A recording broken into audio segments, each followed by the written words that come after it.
everyone, and thank you for joining us for another edition of The Making of a Transformational Leader on Amagate Radio Communications with Tolu Omadara.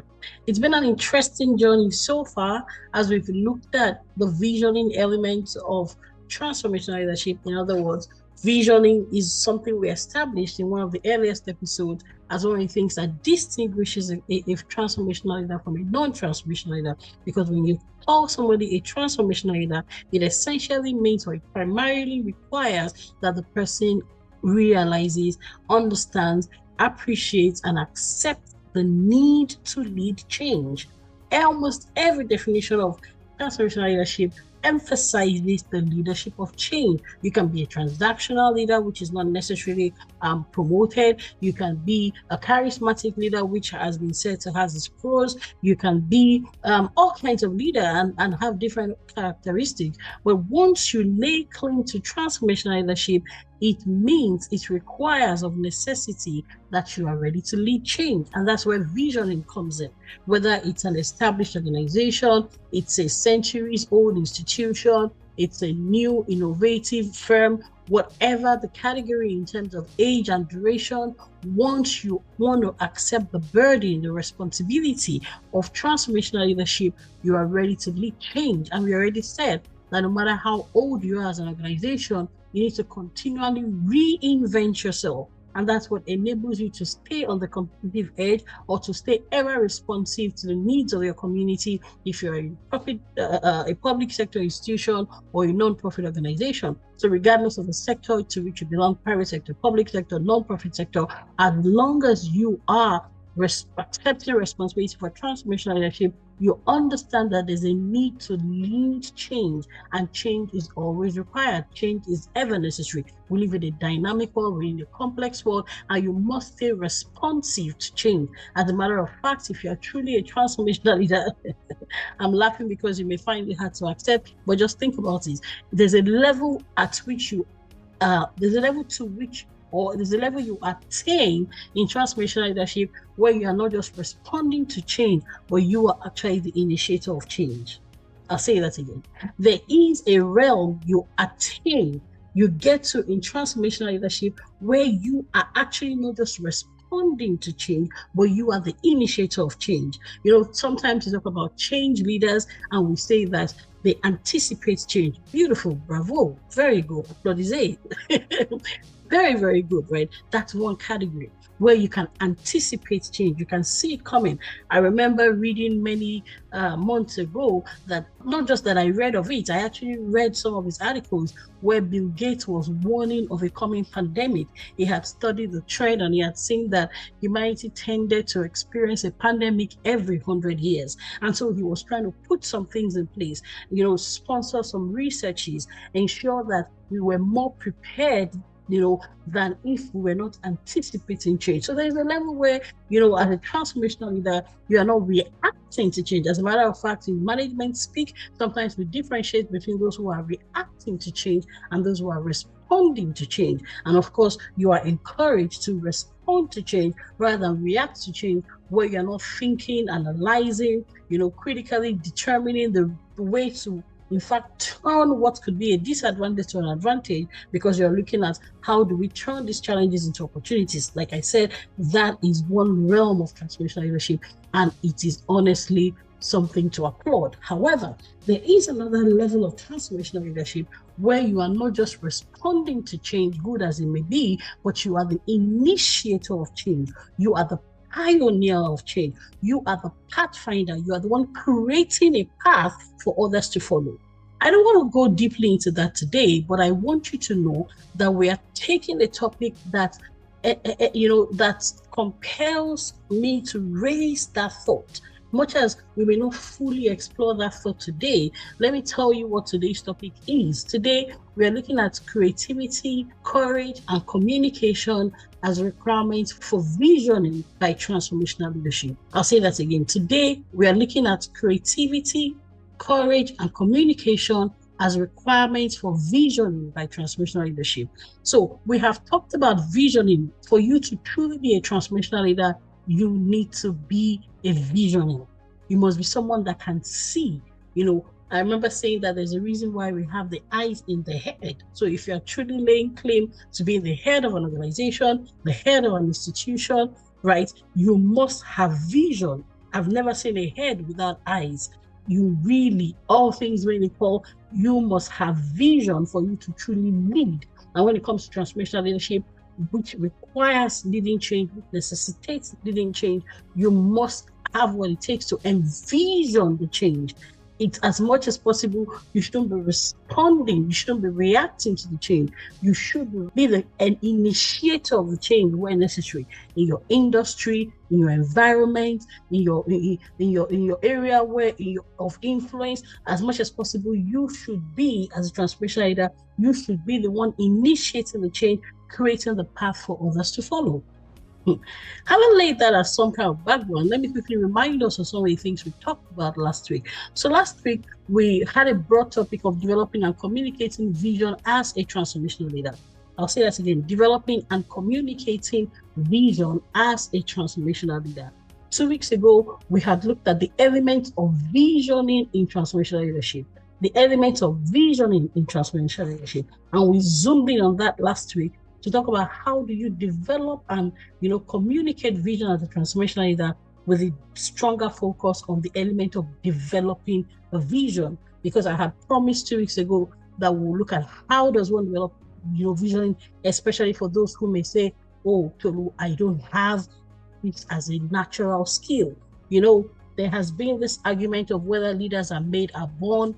I'm sure you have, I want to believe you have probably heard it said before, right? Are leaders made or born? You've heard that question asked. And some people tend to say leaders are born. Others lean more towards the argument that leaders are made. Thankfully, the research indicates that at least or about 66% of the leadership requirements can be developed.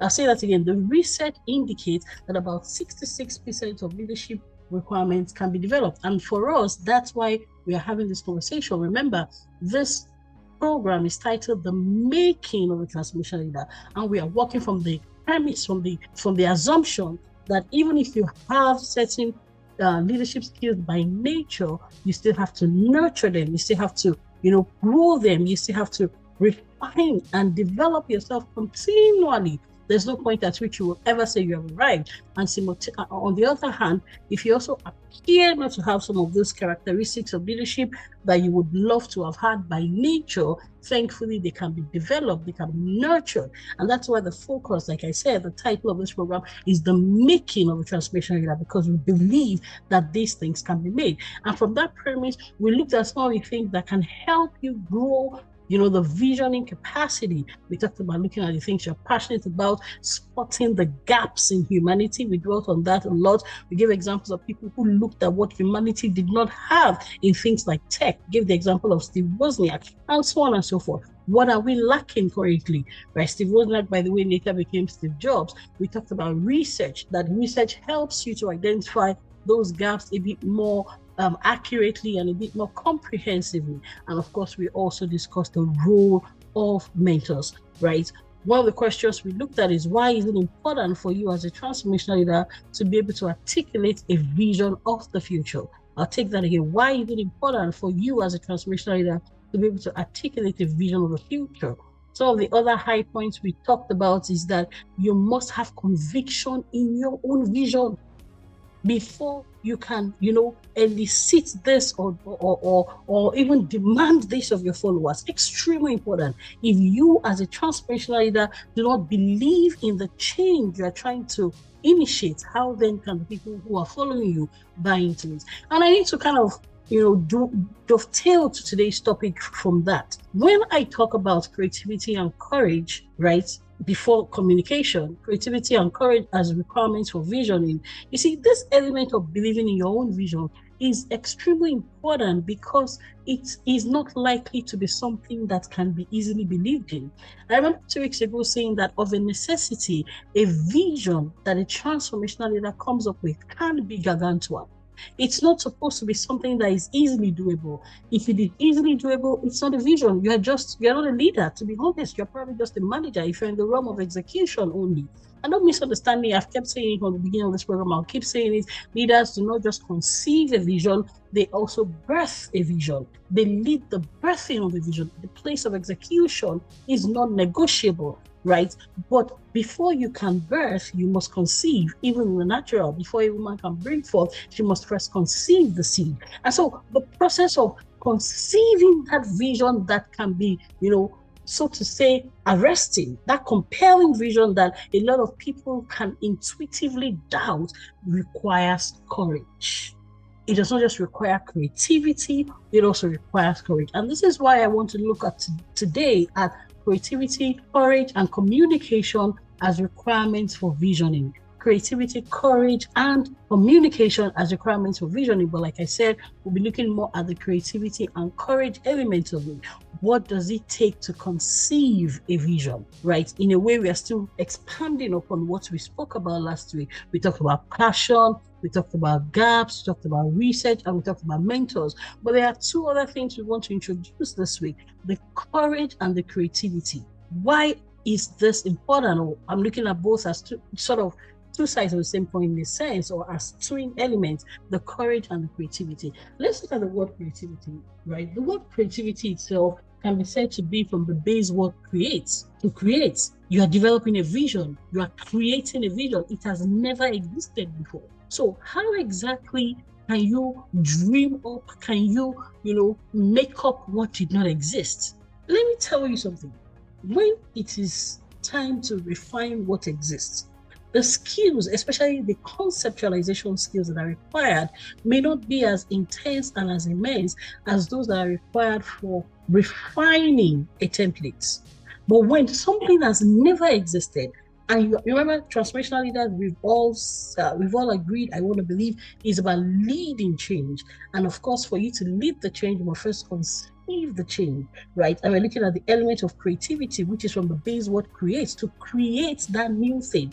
Remember, when you are refining, you are at another level, right? You are at to be honest, a probably safer level if you are refining what already existed. But if you are being called upon to develop what never existed, you better have courage, because it's very easy, one, for you to doubt yourself, and two, for others to doubt you. I'll say that again. It is very easy, one, for you to doubt yourself, and two, for others to doubt you. Now, I really, really wish that you are not doubting yourself, and it's just others doubting you. And this is where I go back to one of the things we said last week. Last week we said you must have conviction in your own vision. Take note of that word, conviction in your own vision, before you can elicit this in your followers. If you yourself do not have conviction in your own vision, then please don't bother trying to quote and unquote waste the time of others, because you are calling them to walk a path that has probably never been treaded before. As a matter of fact, you are creating that path in the midst of chaos. And that's why when you're a transformational leader, you must have a certain level of comfort with ambiguity and chaos. I learned this many, many, many years ago, maybe 2007. I remember I was in a leadership program, and one of the things we learned there was a high level comfort with chaos and ambiguity is a key characteristics of true leadership. A high level comfort with chaos and ambiguity. Because when you are a leader, don't forget, no template exists. There's chaos. There's ambiguity. Nothing has been formed. It's now for you to begin to etch out, ETCH, to etch out a template from that chaos and ambiguity. It is when you have done that as a leader that others come to walk the path, PATH, that you have mapped out. I've done this a lot in my life and in my career, by God's grace, where I go in like someone that goes through a jungle and kind of creates a pathway through the jungle. Then others come to follow the pathway I've created. And that for me is very, very important. You must be comfortable with chaos and ambiguity when things have not yet been formed, when things have not yet been defined, when there are no pathways, when there are no templates. That is leading change. Then when you have articulated, when you have created, when you have defined, you now allow others to come in into the comfort and the safety of what you have created, and they can begin to refine and fine tune. Now, of course, transformational leaders birth other transformational leaders. I think we said this in the very first episode. We emphasize this. Leaders are those who see the need to birth other change leaders. One of the definitions of transformational leadership we looked at emphasized that these change leaders birth other change leaders, and as they are birthing other change leaders, they are even imbuing into them the consciousness that they must be ready to birth other change leaders. So transformation leaders are truly succession in their thinking. They think succession, they plan succession, right? So don't think that the fact that you as a transformational leader are going ahead to create that path means that you don't allow others to also figure out pathways in the midst of chaos and ambiguity. No, that eliminates creativity out of your culture. If you don't have an organizational culture where you allow others to also birth things, where you allow others to also take on a measure of chaos and ambiguity, then number one, you are reducing their ability to demonstrate creativity, and of course, you are also diminishing their ability to grow in the process. They are not allowing them to utilize and optimize the potential for growth. So, going back to the issue of creativity and courage, of course, and communication, but today, largely creativity and courage as requirements for visioning by transformational leadership. One of the things I want you to be comfortable with, like I said, as a transformational leader, is that failure or what looks like failure is okay. Think about that. What looks like, especially at the beginning, be very careful with your metrics. Performance management is something that is very critical. I kind of alluded to the issue of culture here. Do you have a culture in an organization that celebrates creativity? If your culture is going to allow for creativity, then to be honest with you, let me say it as it is, your culture must make room for what looks like failure or delayed success. I think I'd rather put it as delayed. It's not really failure.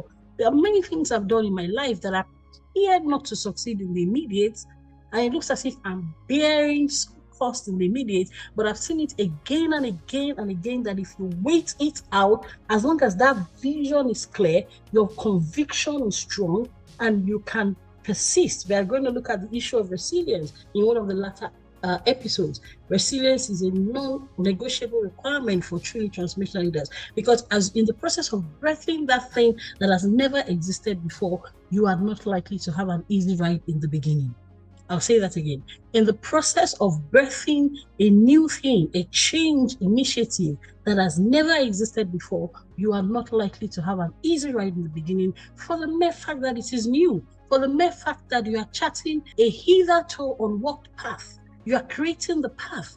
You are like the tractor that goes into the bush, that goes into the jungle. And once you create the path, the Bugatti can now come and just drive through and have fun. You are the one taking the heat. And so the moment you take on the responsibility of transformational leadership, you are more or less accepting the burden of change, the burden of birthing change, the burden of creating what is new, the burden of being a pathfinder in the middle of the bush, in the middle of the jungle as it is, right?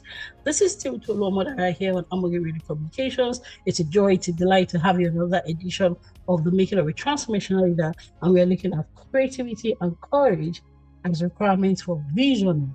Creativity and courage as requirements for visioning, right? You must be creative and you must have the courage to take on the new. You must have the courage not to push down that thought in yourself and, of course, in the people who you are raising to be transformational leaders. Don't be quick to shut down ideas. And that's why the issue of performance metrics comes in. One of the things that shapes your organizational culture is your reward systems. Rewards are very, very influential in shaping the culture of an organization, in weaving the cultural fabric of an organization. Whatever you reward is likely to get entrenched into the cultural system, is likely to get repeated, is likely to get expanded upon, is likely to be spread, right?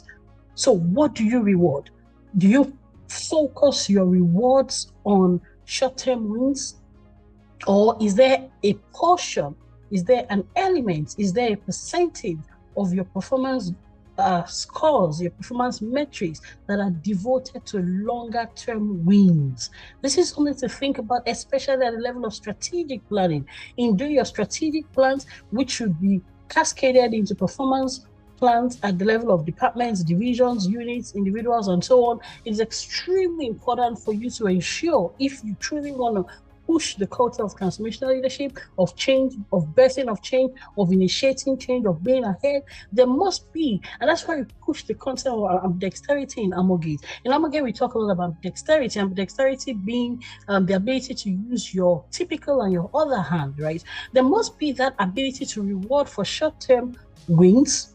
Very important, because that kind of keeps your cash flow going, that keeps the cycle. But you must also have an eye for the long term, which can be your atypical hand, the hand you are not used to, the hand you're not comfortable with, the hand that is busy figuring out a way in the bush. Otherwise, you will soon become irrelevant in your industry, whether you like it or not. It is the organizational thing, the industry, the institutions, the companies that are able to stay ahead of change and initiate change and introduce new things that stay, definitive, that become the defining and the leading voices in their industry. So if you are going to become a leader and a constant leader, not just a one-off leader, but a consistent leader in your industry, then you must have what it takes to continually and not just anticipate change, but actually initiate change. And that means that even from your strategic plan to your performance plans, you must have an ambidextrous approach, that ability to focus on the short-term wins as well as the longer-term goals, which is where you conceive of change, not only you as an individual, but you translate that into the cultural fabric of your organization and you embed it into the thinking system of your people, and it becomes the culture of your organization. That way, you will not just be a transformational leader, but you will also raise transformational leaders and practice transformational leadership organization-wide, right? Or institution-wide. Now, let's go back to what we were saying about transformational leaders being those that have the conviction in their vision. Why is this issue of conviction required for courage? One of the things that keeps you steady in the face of that period of ambiguity, that period of what looks like uncertainty, where you're playing with a lot of things that are in the realm of unfamiliarity, one of the things that keeps you courageous, able to face all of those, potential fears, is the conviction you have in your vision. I am sure of my vision. I am sure this is doable. I am sure this can make a lot of difference. I am sure we have what it takes to birth this. I am sure of what I have conceived.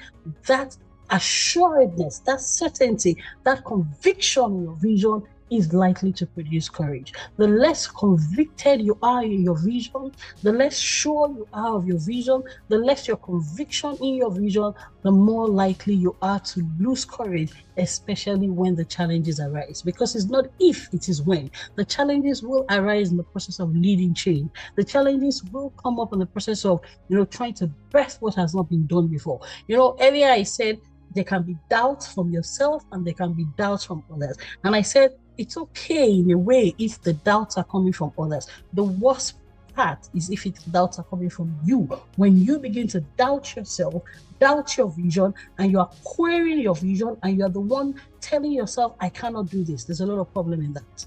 And that's why many times people don't even follow leaders who don't have a level of optimism, a level of hope, a level of assuredness, a level of certainty. I've read a number of articles, research, related articles, data-founded, data-informed articles that show that one of the key characteristics that people are looking for in a leader, especially the transformational leader, is the ability to inspire them. People want you to inspire a sense of hope. They want to look at you and say, you know what? She believes in her vision. You know what? He believes in his vision. I am not going to follow somebody who does not believe in his own vision. Take it from me. And I can imagine so many people will not follow you as a leader if you yourself lack the required conviction. And that's why we said it last week and we're emphasizing it. A truly transformational leader must believe in his or her vision. Extremely important. You must have conviction in your vision before you can elicit this level of conviction or a certain level of conviction in your followers. This is still Tolu Madara here on Amoge Radio Communications. We are looking at the making of a transformational leader. That has been our topic for the quarter. And today we are looking specifically at creativity and courage as requirements for visioning by transformational leadership. And these things are important before you begin to communicate. As a matter of fact, they are part of the things you communicate. Because when you talk about communication, we often, many people can easily and often think of communication as you saying, you open your mouth to talk during a presentation, but no, even you are communicating who you are, what you do. In fact, as a matter of fact, people are looking more at what you do than what you say. I don't know if you've ever heard this expression before, what you do shouts so loudly in my ears that I cannot hear what you're saying. I'll say that again. What you do shouts so loudly in my ears that I cannot hear what you're saying. So people are not as interested in what you say as what you do. What you do communicates to them. How you interact with them communicates with them. Your ability to value your relationship with your people in the process of pursuing that vision, in the process of following your conviction. Do you believe in the people? Do you demonstrate faith in them as well? Do you support them, or are you just out for the task and you don't care about the relationship? That also matters. But coming to the element of vision, like I said, people want to look at the courage, and then they also want to look at the creativity. They really don't want you to be talking about what they've seen done before. That's not new. That doesn't excite them. You know that a lot of people go to work, and for them, it's just to get the paycheck. They're not really excited, and that affects employee engagement. And I hope you know that employee engagement impacts productivity significantly. And so it's really important that people feel that you believe in your own vision, and they also see you demonstrating creativity. I'll say that again. It's really important that people see you believe in your vision, and also that they see you demonstrate creativity. Creativity is one of the things that, shows that you truly have a vision. Let me put it that way. Because if what you have done is not something new, you're not bringing any new dimension, you're not bringing any new element, you're just going to sort of bring out a side of them that just wants to check the box, that just wants to come to work just for the paycheck. And the things they really love doing, they go back home to do. You're not an inspirational leader because you are not a creative leader. So that transformational element of leadership is not something you can lay claim to except you are being creative with your vision. People want to do things that they've not done before. I think I said that about 2 episodes ago. There is something in every human being that wants to unlock the greatness in him or her, and they're looking for a leader that can challenge them to bring out that greatness in them. And that's why they need you to create a picture that they've not seen before. That's a vision. They want you to create a picture of the future that arouses something in them, that stirs up something in them, that inspires them to take on the mountains, that inspires them to strive for the peaks, that inspires them to visit the moon. What about that? And I'm not talking about now that man has done that. I'm talking about then when the president said, we'll put a man on the moon. The president of America said that, and it hadn't been done before. So that creativity is required for you to truly inspire your followers. Otherwise, believe me, they will just check the box and there will be no true communication. True communication includes feedback. True communication means they are responding to your questions, but they are also asking questions, and you are also taking questions. Why? Because they are engaged and they are engaging you. I'll say that again. True communication is not just about you handing down information.